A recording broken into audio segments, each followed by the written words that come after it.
오늘 은혜 나누실 하나님 말씀 화면 보시고 우리 같이 읽겠습니다. 누가복음 13장 34절에서 35절까지입니다. 예루살렘아 예루살렘아 선지자들을 죽이고 내게 파송된 자들을 돌로 치는 자여 암탉이 제 새끼를 나귀 아래 모음같이 내가 너희의 자녀를 모으려 한 일이 몇 번이냐. 그러나 너희가 원하지 아니하였도다. 보라 너희 집이 황폐하여 버림바 되리라. 내가 너희에게 이르노니 너희가 주의 이름으로 오시는 일을 찬송하리로다 할 때까지는 나를 못 볼 것이다 하시니라. 아멘.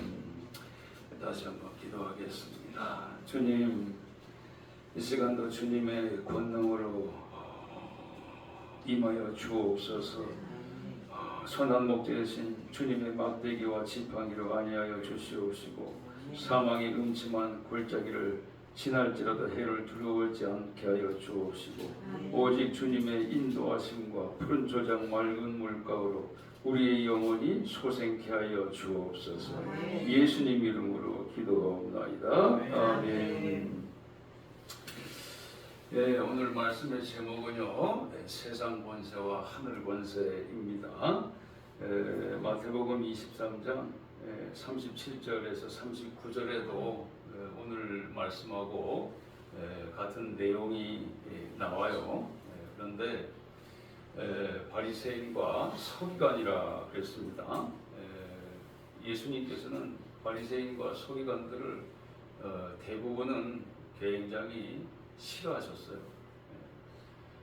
그런데 거꾸로 일반 서민들은 바리새인과 서기관들을 굉장히 존경을 했었습니다.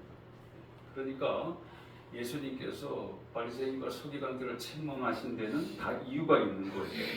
뭐냐면 일반 서민들은 그들의 숨은 죄를 몰랐지만 예수님께서는 그들의 숨은 죄를 다 알고 계셨기 때문에 그런 겁니다.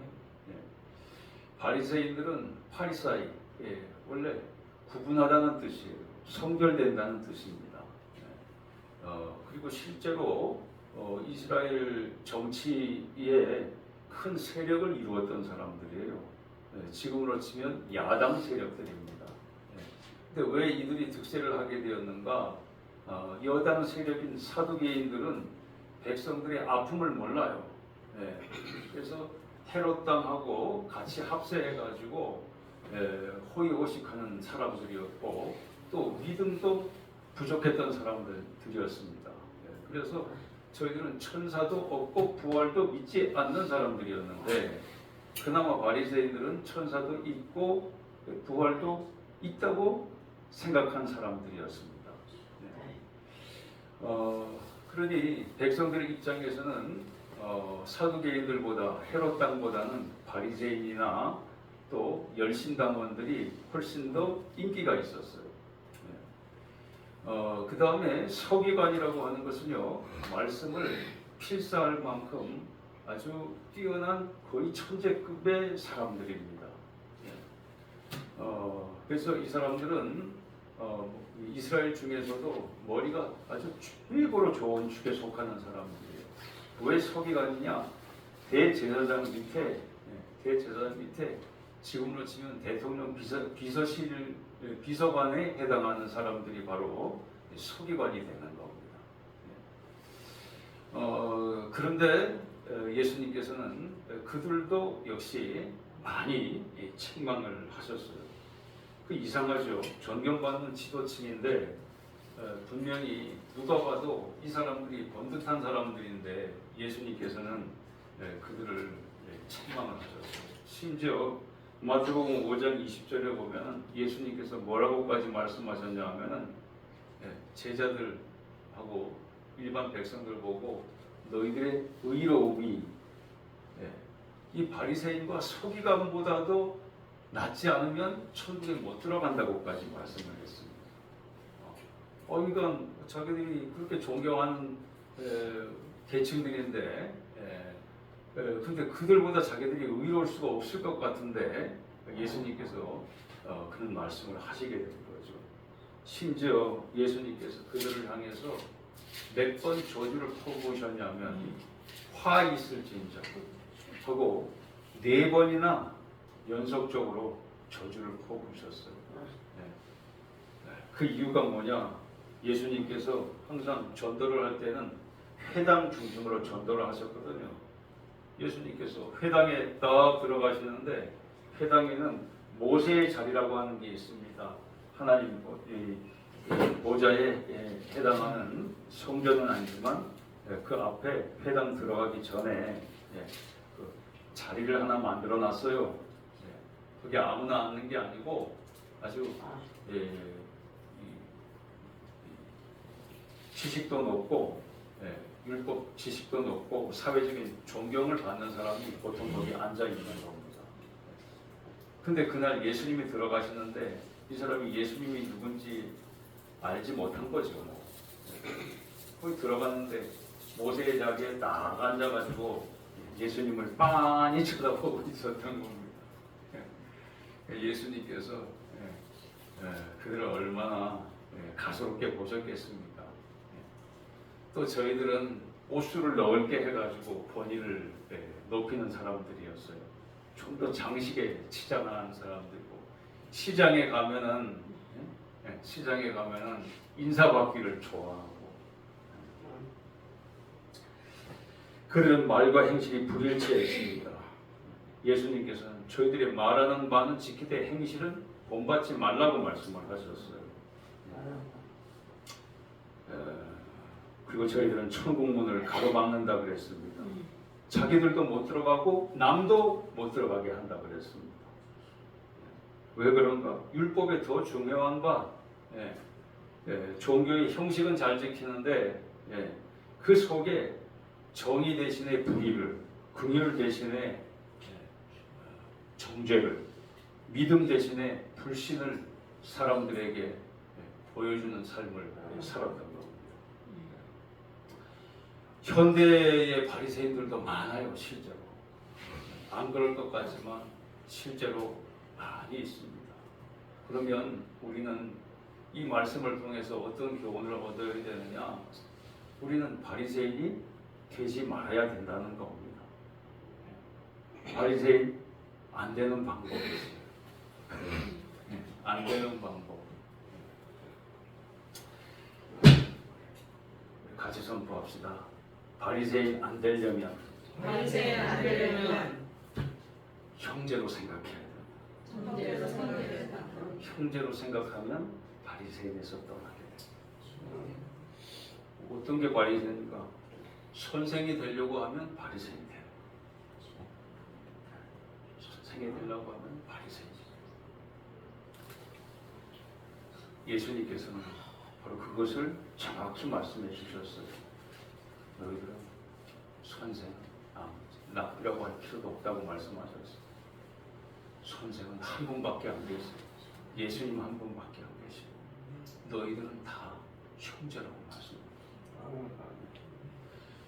내 믿음이 지금 내 교우들, 이웃들을 형제된 마음으로 섬기면 우리는 바리새인에서 떠날 수 있습니다.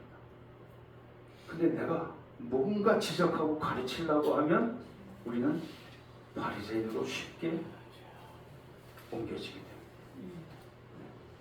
형제됨을 갖추는 것, 그게 바로 복음적인 믿음이 되는 겁니다. 형제됨, 같이 선포합시다. 형제됨을 갖추자. 형제됨을 갖추자. 자, 외식하는 자, 외식. 식이라고 하는 것은 장식할 때 그 식자예요. 겉에 치장하는 거. 외식하는 자들의 실체. 나가서 먹는 거 말고, 그거 말고 장식하는 거. 거칠해하는 거. 거칠해하는 자들의 실체에 대해서 예수님께서 진단을 하셨어요. 뭐냐면 너희들이 사실 너희들 탓만은 아니라 그런 겁니다. 뭐냐? 조상적 죄를 너희들이 물려받았기 때문에 그렇다는 거예요. 조상적 죄를. 뭐 사람이 본대로 배우는 거니까 본대로. 그래서 너희들이 죄가 뭐냐? 너희들 때문에 의인들이 피를 흘려왔다는 거예요. 너희들은 겉과 속이 다르기 때문에 회칠한 무덤과도 같다 그랬어요. 회칠한 무덤. 네. 실제로 저는 지나가면서 우연히 보게 됐는데 진짜 아름답더라고요. 회칠한 무덤. 왜? 거기만 하얘요.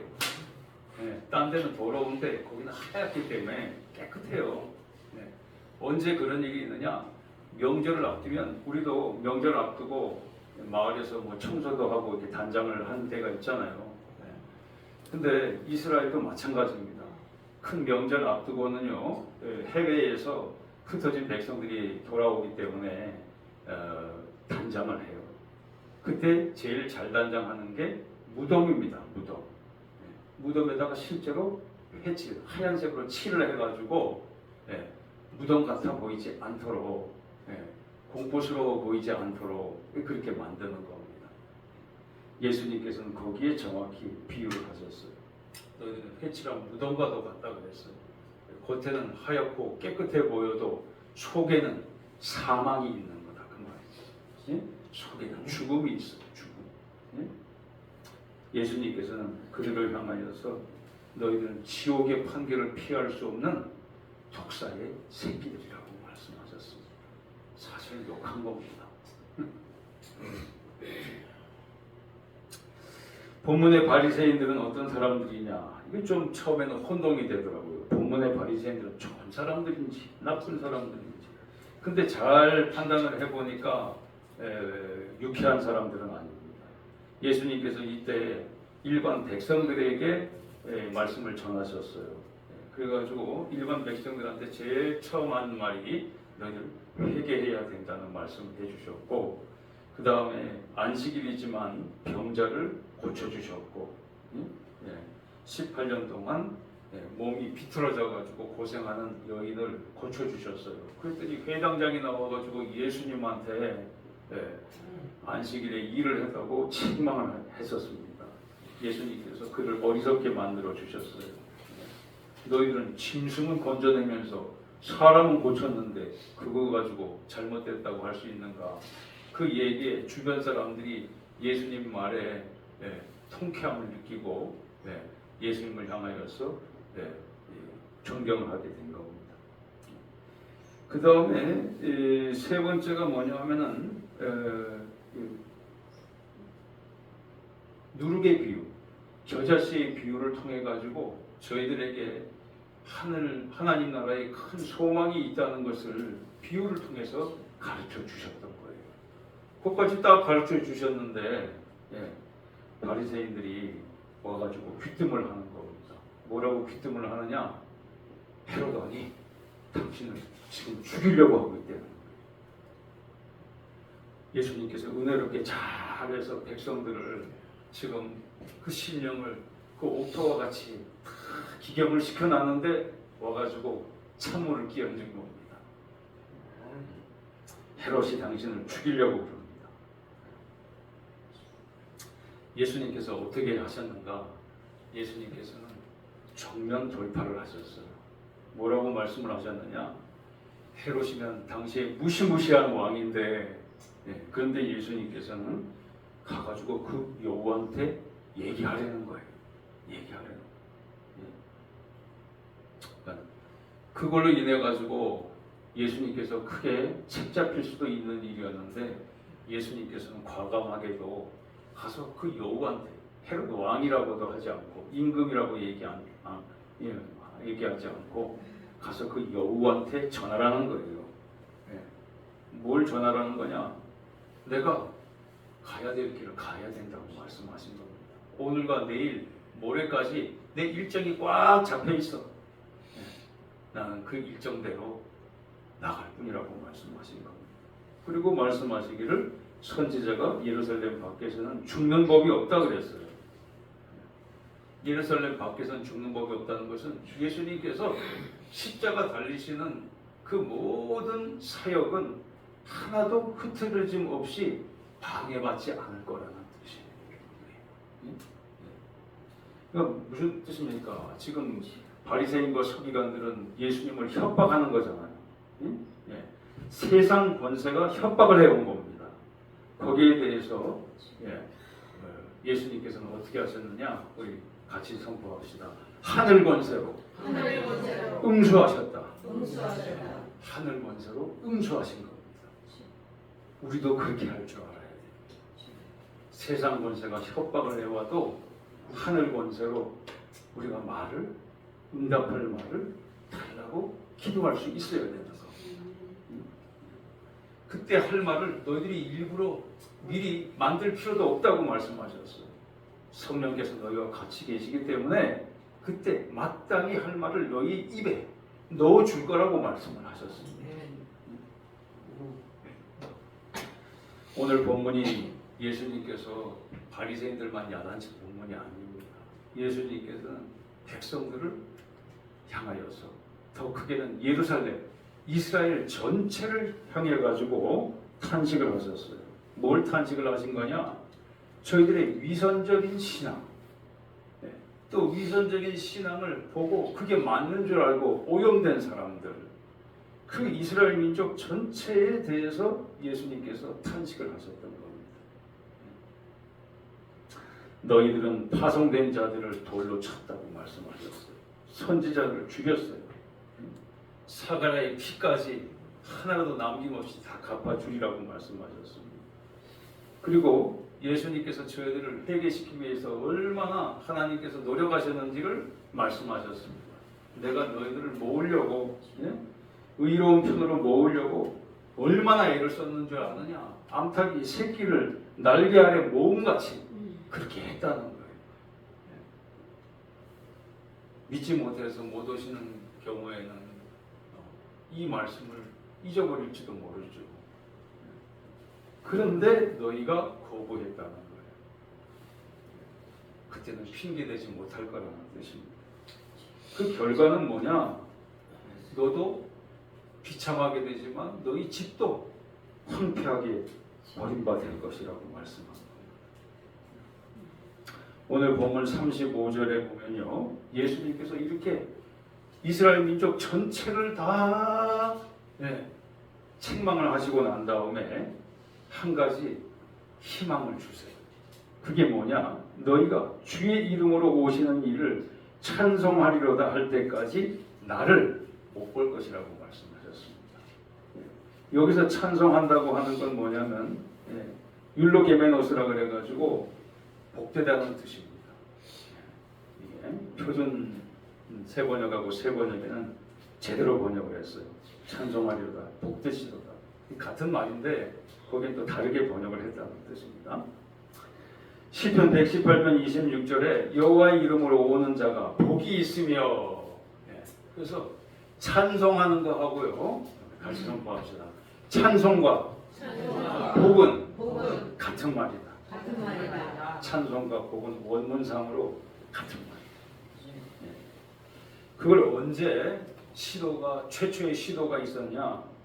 오늘 말씀해 보면 한참 뒤에나 예수님께서 저희들을 향하여서 마음이 풀리는 것처럼 생각이 들지만 예수님께서 이제 예루살렘 성으로 들어갈 때 그때를 종려주리라고 이야기하잖아요. 그때 호산나 찬송하리로다 주의 이름으로 오시는 왕이여 하늘에는 평화요 가장 높은 곳에는 영광이로다 이렇게 되어 있는데 그때의 찬송하리로다가 바로 오늘 본문에 있는 찬송하리로다하고 원문상으로 같은 말이 돼요. 그럼 우리 뭐 할 수 있습니까? 세상 권세의 협박을 하늘 권세로 물리칠 수 있는 방법을 우리는 오늘 배운 겁니다.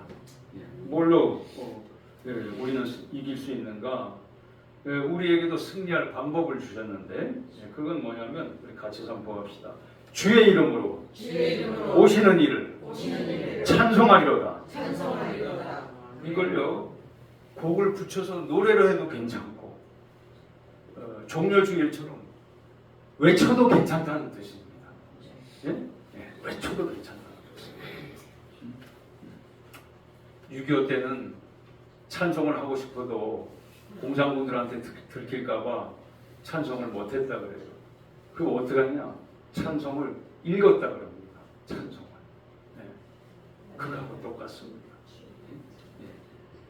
곡을 붙여서 해도 좋지만 외쳐도 좋아요. 선포해도 좋습니다. 마지막 때 최후 승자가 있다고요. 네? 누가 최후 승자인가? 우리 같이 선포합시다. 전하고 듣는 자가 최후 승자다. 전하고 듣는 자는 최후 승자입니다. 네? 듣지 않는 자와 핍박하는 사람은 최후의 패배자입니다.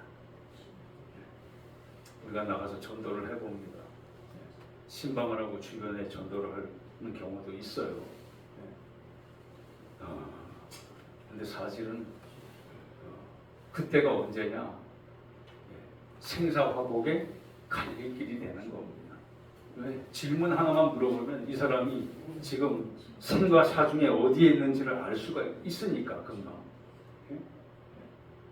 그런데 예수님께서는 항상 전하는 사람의 편입니다. 전하는 사람이 낙심하는 걸 제일 예수님께서 긍휼히 여기십니다. 그러니까 너희들 기죽지 말고 너희들을 거부하면 동네 어디 나갈 때 신발에 먼지를 남겨놓고 가려는 거죠. 예? 그럼 먼지가 우리 눈에는 안 보이지만 하나님 나라에서는 증거가 됩니다. 요즘에 과학 수사를 하면 머리카락 하나를 가지고도 수많은 정보를 얻어낼 수가 있어요. 그걸로 범죄자를 찾는데 또 지문 하나 가지고도 수십 년 후에 그 범죄자를 찾아내는 세상인데 하나님 나라는 그 이상이 되는 거죠. 그래서 우리 성도님께서는 전하고 듣는 자의 입장에 있으니까 어떻게 해야 됩니까? 우리 같이 선포합시다. 항상 승자의 마음으로 살자. 항상 승자의 마음으로 사시는 마음. 선포하실 때도 예수님께서 이렇게 하시지만 난 예수를 믿는다고 당당하게 말씀하셔야 돼요. 누가 승리하는 건가? 이 하늘 권세의 선포자가 될 때 우리는 승리하는 줄로 믿습니다. 예수님은 세상 협박에 대해서 하늘 권세로 예수님께서 당당하게 대처하신 것을 우리가 보게 되는 거예요. 예수님은 오늘 말씀을 통해 가지고 믿음의 세대들에게 세상의 협박이라도 너희들이 대처해서 승리할 수 있는 권세를 우리에게 맡겨 주신 줄로 믿습니다. 물려 주신 줄로 믿습니다. 새로운 한 주간도 성도님께서 하늘 권세의 선포자들이 되시길 주님의 이름으로 축원합니다.